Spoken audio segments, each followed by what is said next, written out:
Hey, what's up? It's been about a week since I've had this Walmart version, the latest version of the Ozark Trail shaft lock. This is the called the Valor, and I kind of wanted to compare it to the previous iterations of the Axis Crossbar shaft lock, as Ozark Trail calls it, um, and see how they have improved over time. I'm really impressed by them. Some of you guys might not know, but I worked for Walmart back in the 90s, and some of my very first knives were Gerber knives that I bought from there. And Ozark Trail has taken a ginormous leap here with this knife. So there's no denying they've really been the king of ultra budget, $5 to $10 knives. I don't love all of the Ozark Trail knives, but in that $5 to $10 range, they beat almost anything else that comes out of China. And I think it's because they can mass produce things and they can get better quality control for a cheaper price, is what seems to be happening there. Because they have, most of the time, they have decent action and lockup, decent materials. I mean, 3CR is probably what it's made out of, but it's just a cheap stainless steel. But for a sub $5 knife or a $10 knife, that's a great deal. So let's get into these different iterations of their shaft lock and see how it goes. So here are all four versions of the Ozark Trail shaft lock that I own, and I believe it's the only four that they've released. This is the first one that came out, and they're really great on their naming. They just called this the 7-inch folding knife with a shaft lock. And this one went viral. Not as viral as the D2 version, but it was pretty popular. And I can see why. It has dual thumb studs, it has a drop point blade, and it has, I would say, polymer handles. I think most of these versions, except for the newest one, have polymer handles, plastic handles. This is a smooth one, but it does have a little bit of texture to it, so it's not slick.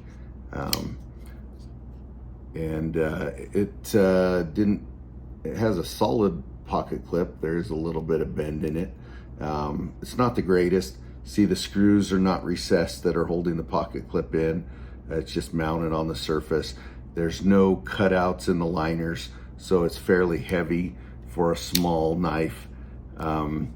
Let's see, it weighs in at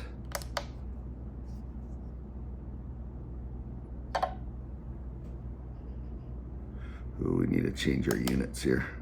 92 grams or 3.26 ounces. So not a light knife, but not an ultra light knife, but decent. And it has a lanyard hole, and so it was a decent knife. And this was right after the patent on Benchmade's Axis lock went out. And so this is the first time I think that you've seen a sub $5 knife with a crossbar lock. And this I got for $4.94 back in the day at Walmart. These are not available anymore. This was their first iteration of it. Walmart likes to release things in batches and then discontinue them and move on to a newer model. This came out about the same time as the D2 version, so I think in 2025. The first one I think came out in 2024. This one was listed as a 7.5-inch shaft lock knife, so a half-inch longer than the other one. This has thinner handles, and it does not have the stainless steel liners. The only metal is up around the bolster and then the things that are connecting it together. So this one is much lighter. Let's weigh this one here. It is 2.16 ounces or 62 grams, so almost 30 grams less than that first iteration. Now, I took some flack. I did a YouTube short on this one where I compared it with another knife I had just bought. I bought them about the same week, the CGAR B Pyrite Light. and I both bought them in white plastic handles. I think theirs is FRN and this is polymer. And I took some heat for comparing them. I did not say they were the same. The CJRB is obviously better than this. It has the AR RPM 9 steel and just better overall quality. But they're both budget knives. You know, the CJRB when I bought it was like $24 and this was $5.97. So they're in the same category. They're both under $30. They're both budget knives. They both had plastic handles. They both had black coated blades. This one had an ambidextrous crossbar lock and the CJRB had a button lock. So they were not the same knife. They were not a clone, but in my mind there was similarities, and they both fell in the budget category. This one I would say is the ultra budget category, because where can you get a $5 knife like this? And I do like this knife. I think the action is good, and for a $5 knife, you can't go wrong. Now there's side-to-side play, very little up and down play. I think the only play you're getting is because of just this lightweight handle. And that's gonna be no different than a bug out. You're gonna have some flex there. You're gonna have a little bit of play. It's just the type, the style, or the what it's built with. And it has good hardware. Now the pocket clip on this one is a little bit different. You can see it's kind of curved and slanted, whereas the other one was straight. And it still has some flex, not as good. Really cheap pocket clip. The screws are surface mounted still, but it has the dual thumb studs. The blade is not completely centered on either one of those. But for both of these knives to be under $5 is still a steal. It's a great price, even for 3 CR 13 MOV or whatever steel they're made out of. You know, you can't expect anything more than that for the price. This is the one that went completely viral. This one I didn't really go viral, not viral. This one went viral. This is the second iteration of the D2 knife that you could get at Walmart. And it was a huge step up to go to D2 steel with this hollow ground here. It made it a super slicey knife. And there's a lot of debate about the hardness testing of the D2, and you can go watch videos on that. I'm not set up to test that. But this was a huge leap forward. You can see that, well, you probably can't see, but they did cut out. This one has stainless steel liners, unlike this one. But they did cut out circles inside of the liners to reduce the weight. And it has polymer plastic handles, a lot more grippy than either of the other two versions. It's got some texturing on there. And this one had a reversible pocket clip. So the first version did not have a reversible one. The second version did. So you could do right or left carry with the lanyard hole. And it looks great in the orange and black. I've given numerous ones of these away. This is my last one, and I saved it because I want to do a blackout version. I bought some RIT dye and I want to dye the handle, and I've got a black gun touch-up pen that I want to black out the blade and just see if I can make it really a clean looking blacked out knife, just to play with it a little bit. This one went viral for obvious reasons. Let's see where it compares on the weight. It is 76 grams, so slightly heavier. 2.6 ounces. Look, it was designed to compete with the bug out, and it was $9.97 at my Walmart, where I bought numerous of them. Every time they would release it, I'd pick up a few more. I gave them out to friends, co-workers, and it's very slicey. I think that has more to do with the geometry than the actual quality of the grind or the heat treat that they did. This one is a new one. I just opened it the other day. It was one I was saving. So that was a huge leap forward in terms of the upgrades they did to the liner and the blade material. And it was only a slight step up in price. So you can see maybe there it says D2 China. So none of the other ones had their blade still marked on the blade. So you're just guessing what it is. It's a stainless steel China. So the next evolution, this is something. Is this the greatest knife in the world? No. But is this a huge leap forward for Ozark Trail? Yes. And whoever is working at Ozark Trail understands and knows what the knife community is looking for. This, you can just tell the evolution here. I mean, this stubby, round 7-inch knife was replaced by lighter weight 7.5-inch versions and they go a step up in steel each time. With this D2 steel here, this is really a really great knife. But this is the next level. So there's a huge leap when you go from $5 to $10, and there's an even bigger leap when you go to $19.97, which is what I paid for this. So this did not come in a clamshell package. It came in a nice packaged box. So that's one of the upgrades that you see, is just the packaging, and I don't have the box here, sorry.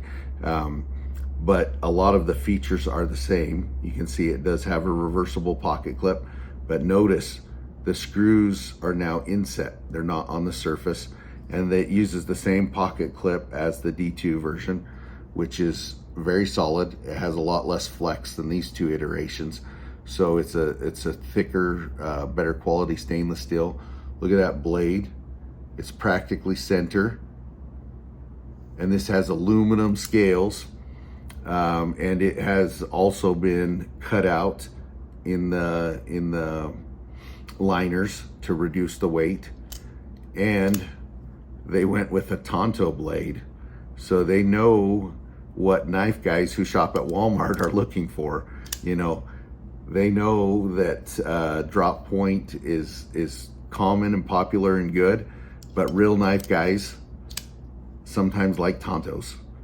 I'm not always in that camp, but I do love the look of this knife with the blue scales and the brown coated Tanto blade. And another one of my favorite budget steels, 14C28N. In the budget category, D2 and 14C28N, those are my favorites. You can't hardly compete with them. I don't mind 8CR or OS 8, but if I was going to choose 12C27, 14C28N, or D2, those would be my top ones. And this is really great action, really fun to fidget with. Is it the best quality knife in the world? No. I can see around the hardware here, some of the coating is not completely done. And there's another spot I saw somewhere by the pocket clip there. The coating doesn't seem like it's very good. There's little specks already. So do I think this coating will last on the blade or the handle? No. I think it'll wear out over time. But this is a huge leap forward for Walmart using these kind of materials. 1997, that is insane. Now they had a button lock version with G10, which I did not buy, but I may go back and get. I wanted to try this one out first. You can see a couple spots where the paint is already coming off. So that is going to be one drawback for it. But for a beater knife that is just fun to carry and for good quality materials, the Valor is a good knife. That's the other thing that they changed. They actually gave it a name. They're not calling it a 7-inch shaft lock knife. They're giving it an actual name, the Valor, which is a great name, looks great, feels great. Let's see where it weighs at. 3.27 so ounces. 93 grams, so it's very similar to the original one of 92 grams, but you're getting a much better knife with the materials that they've provided here. And let me show you what I've been carrying with this last week. It does pair nicely with some different implements. If you're looking for an ultra budget carry, you can't do much better than this. So I've got the Ozark Trail Valor and the 14C28N with the shaft lock. Here's an Olight i5T. i5T. That just takes a AA battery. Here's a Fisher Space Pen. This is the bullet version that comes together to make a full-size pen. I did add a pocket clip to it. And then a Chum's wallet, super ultra budget. These are about 15 bucks. I bought this one for $5, but anyways.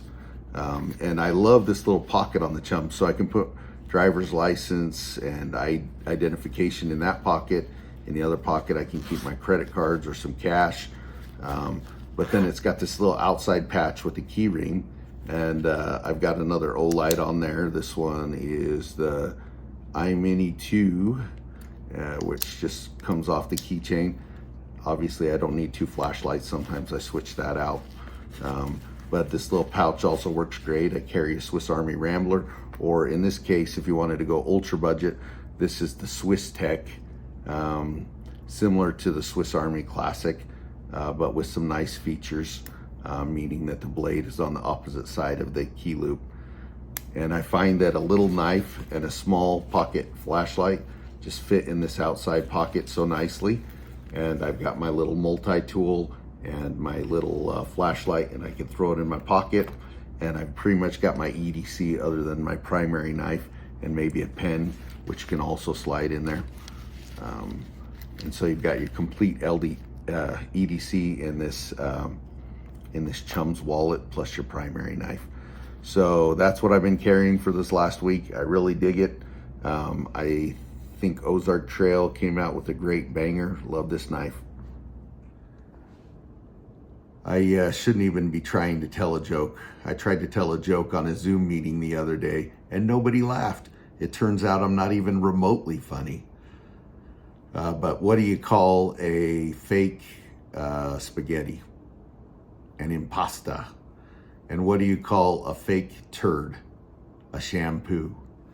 And the other day I was eating a bowl of expired alphabet soup and it caused a massive bowel movement.